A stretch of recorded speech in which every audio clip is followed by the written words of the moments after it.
प्रेरणा जुलाई अगस्त 2013।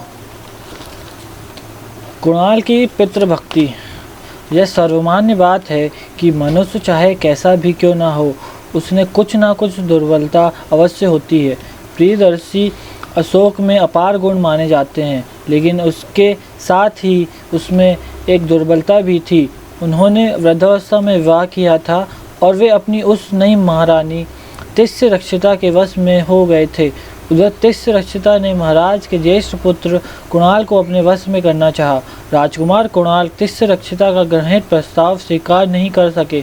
तिष्य रक्षिता ने उनकी अस्वीकृति से क्रोधोन्मत्त होकर पैर पटकते हुए कहा, तुम्हारे जिन सुंदर नेत्रों ने मुझे व्याकुल किया है, उन्हें ज्योतिहीन न कर दूं तो मेरा नाम तिष्य रक्षिता नहीं।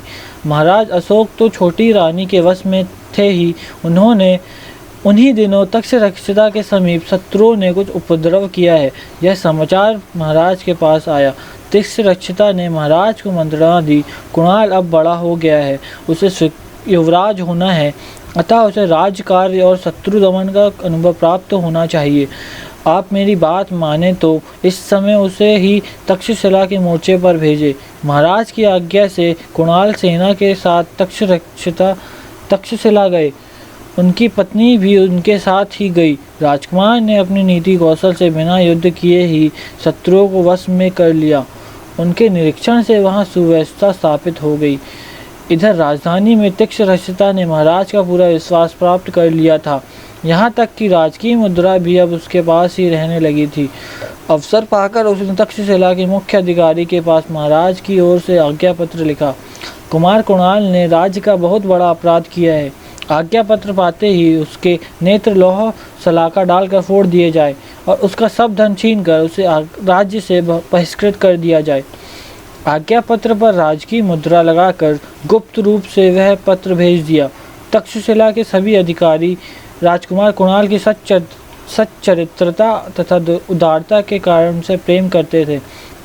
महाराज का आज्ञा पत्र कुणाल को दिखाया गया। कुणाल ने पत्र को देखकर कहा, पत्र किसने लिखा है यह मैं अनुमान कर सकता हूँ, किंतु इस पत्र पर महाराज की मुद्रा है, अतः राजाज्ञा का सम्मान अवश्य होना चाहिए।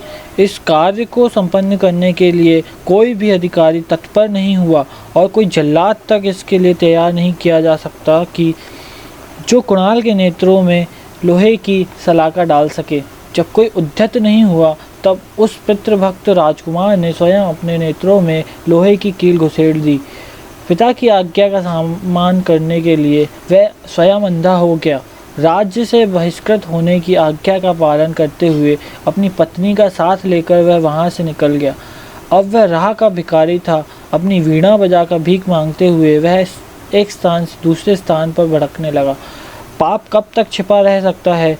राजकुमार कुणाल जब भटकता हुआ मगध पहुंचा तो पिता द्वारा पहचान लिया गया। राजा को बड़ा क्रोध आया। वह तिष्य रक्षिता को दंडित करने के उपाय पर विचार करने लगे। कुणाल का जब अपने पिता के महानुभाव का ज्ञान हुआ तो उसने प्रार्थना की, महाराज मेरी विमाता को इस अपराध के लिए क्षमा किया जाए। परंतु अशोक तिष्य रक्षिता को क्षमा नहीं कर सका और उसे प्राणदंड दिया गया।